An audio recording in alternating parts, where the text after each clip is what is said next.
কুরআনুল কারীমের ৭৯ নম্বর সূরা সূরাতুন নাজিআত ৩৮ নম্বর আয়াতের ভিতরে রব্বুল আলামিন বলেন, ওয়া আসারাল হায়াতাদ দুনিয়া ফাইন্নাল জাহিমা হিয়াল মাওয়া।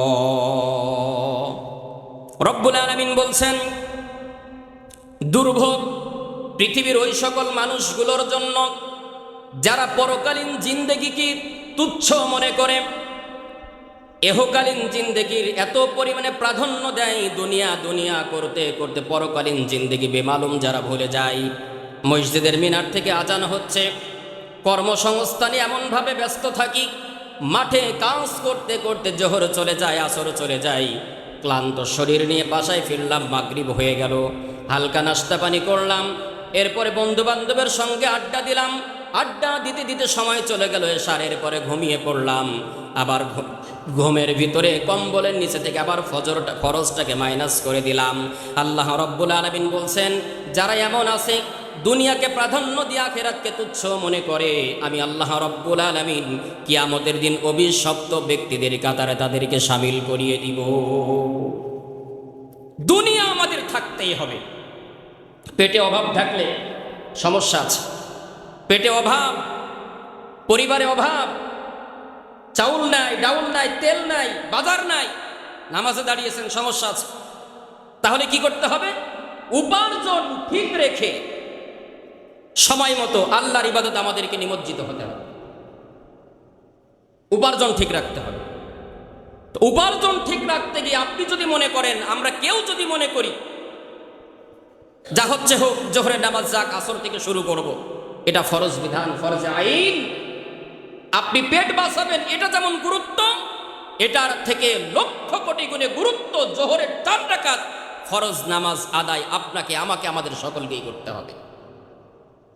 প্রিয় ভাইয়ের আমার, একটা গল্প সম্ভবত আপনাদেরকে বলেছিলাম, এই দুনিয়াকে প্রাধান্য দিয়ে আখিরাতকে যদি আমরা তুচ্ছ মনে করি, দুনিয়া দুনিয়া করতে করতে, ভোগ বিলাস করতে করতে অর্থের পাহাড় করে ফেললাম, মৃত্যুবরণ যখন আমি করব, আমি যদি আমার সন্তানকে বলি যে বাবা অনেক কিছু রেখে গেলাম তোমাদের জন্য, অনেক কিছু রেখেছি, কোনো কিছুর অভাব নাই, গাড়ি বাড়ি, ধন দৌলত, টাকা পয়সা সব রেখেছি, আমি মৃত্যুবরণ করার পরে আমার 3 টুকরা কাপনের পরিবর্তে 1 টুকরা কাপন বেশি করে দিয়ে আমার 4 টুকরা পরাই দিয়ে, আপনারা কেউ জানাজা পড়তে যাবেন?